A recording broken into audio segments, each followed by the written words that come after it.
है कि उत्तराखंड आंदोलन से निकला हुआ राज्य है, यहाँ कई बड़े आंदोलन हुए, लेकिन क्या आपको विडंबना नहीं लगती कि आज एक बड़े मुद्दे पर आंदोलन हो रहे हैं, लेकिन अभी भी 24 साल बाद भी मांग जस की तस है, होगा, करेंगे, अब आएगा तब आएगा, कोई भी राजनीतिक दल हम आएंगे हम करेंगे, हम आएंगे हम करेंगे।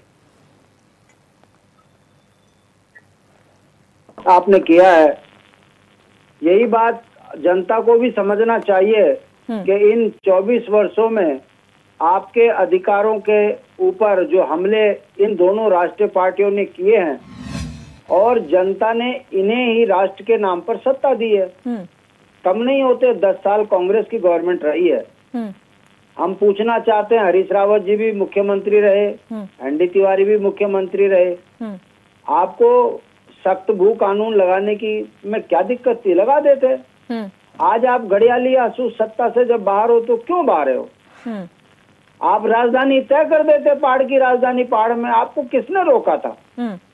मगर बड़े दुख के साथ कहना पड़ता है कि जब ये विपक्ष में रहते हैं तब ये खूब घड़ियाली आंसू बहाते हैं कि हम भू कानून लाएंगे, हम भ्रष्टाचारियों पे कार्रवाई करेंगे, हम उत्तराखंडियत के लिए सब काम करेंगे। भाई जब आप 10 साल का हिसाब तो दे दो पहले।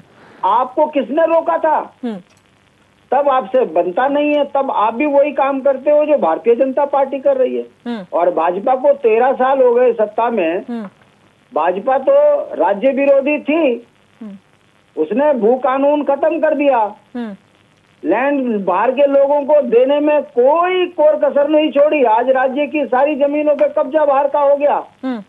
तो भारतीय जनता पार्टी पर उतने गंभीर आरोप नहीं लगते जितने कांग्रेस पे लगते हैं।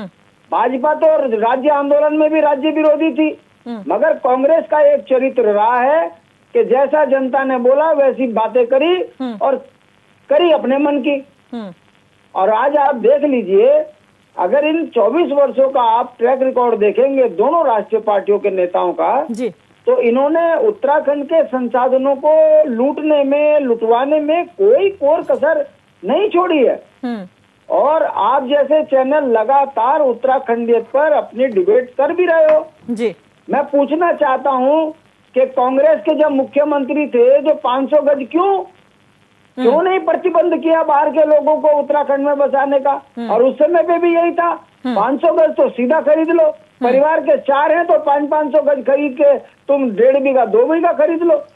और अगर ज्यादा संपत्ति चाहिए तो सीधा मुख्यमंत्री पे आओ, मुख्यमंत्री को कहो कि मुझे फलाना स्कूल के लिए, फलाना मेडिकल के लिए चाहिए, आप जमीन उनको दे दो, उसके बाद वो प्लॉटिंग करके बेच दें। क्यों नहीं मुख्यमंत्री कार में उनके समय पर ये सारे प्लॉटिंग ध्वस्त हुए? आज तक क्यों जांच नहीं हो रही कि जिस नाम से तुमने जमीनें खरीदी हैं उस पर वो काम हो भी रहे हैं कि नहीं? ये बड़े सवाल। 2007 में भाजपा की जब सरकार आई तो हमारे नेता दिवाकर भट्ट जी ने उसे 250 गज कर दिया, मगर बड़े दुख के साथ हमें कहना पड़ रहा है कि वो 250 गज खत्म इसी भाजपा ने किया 17 में।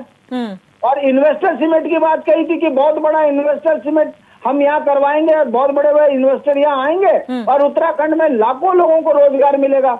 आज हम पूछना चाहते हैं, 5 साल पूरे हो गए, 6वां साल भी खत्म हो गया, 7वां साल शुरू हो गया, वो इन्वेस्टर सीमेंट के इन्वेस्ट हुआ कहाँ? वो लाखों लोगों को रोजगार स्वरोजगार मिला कहाँ? ठीक है सर, जवाब मतलब है इन्वेस्टर सीमेंट के नाम पर आपने जमीनों की खुर्द-बुर्द करवा दी और पहाड़ के लोग आप जमीन भूमिहीन हो गए। और अब भारतीय जनता पार्टी जो ये घड़ियाली आंसू बहाती है, मैं पूछना चाहता हूँ आपके माध्यम से कि हरीश रावत जी अगर वाकई उत्तराखंड प्रेमी है तो उन्होंने जो आजकल जो बयान दिया है कि उत्तराखंड की राजधानी जो ग्रीष्मकालीन है वो कहाँ है, मैं ढूंढ रहा हूँ। अरे भाई ये 3 दिन के लिए नौटंकी करना बंद करो। आप उतने उत्तराखंड के लिए दोषी हैं जितनी भाजपा है। ठीक है और सर। उत्तराखंड की जनता ये समझ भी रही है कि दोनों राष्ट्रीय पार्टियों ने दोनों हाथों से नौकरियां भी लूटी हैं, संसाधन भी लूटे हैं। उत्तर प्रदेश से हमारी जमीनें तक छुड़वाई नहीं है। जब ये अकेले तब ये कहा करते थे कि दिल्ली में हमारी सरकार है, राज्य में भी होती तो डबल इंजन होता, हम यहाँ पर दिल्ली से और उत्तर प्रदेश के सारे मसले ठीक कर देते। तो भाई भाजपा वालों बता दो, अब तो ट्रिपल इंजन है। ठीक है सर, जवाब ले लेंगे, जवाब ले लेंगे। दिल्ली में भी आप हो, यहाँ पर भी आप हो, फिर हमारी परिसंपत्तियां, नहरें क्यों नहीं छूट रही? ठीक है, जवाब लेंगे। राजेंद्र मिश्र जी आपके पास क्यों कब्जा है? ठीक है सर। हमारे टिहरी डैम में उत्तर प्रदेश का क्यों कब्जा है? ठीक है, मेरा कहने का मतलब है चोर चोर मौसेरे भाई, उत्तराखंड के लोगों की आफत आई। यही कारण है कि आज उत्तराखंड का आम जनमानस अपने आप को ठगा महसूस कर रहा है, और इस पर विराम तभी लगेगा जब क्षेत्रीय दल की सरकार बनेगी, भू कानून भी लगेगा, जिन्होंने जमीनें लूटे हैं उन्हें राजकोष में जमीनों को वापस भी हम ही कराएंगे, और बेईमानों को जेल भी हम ही भेजेंगे।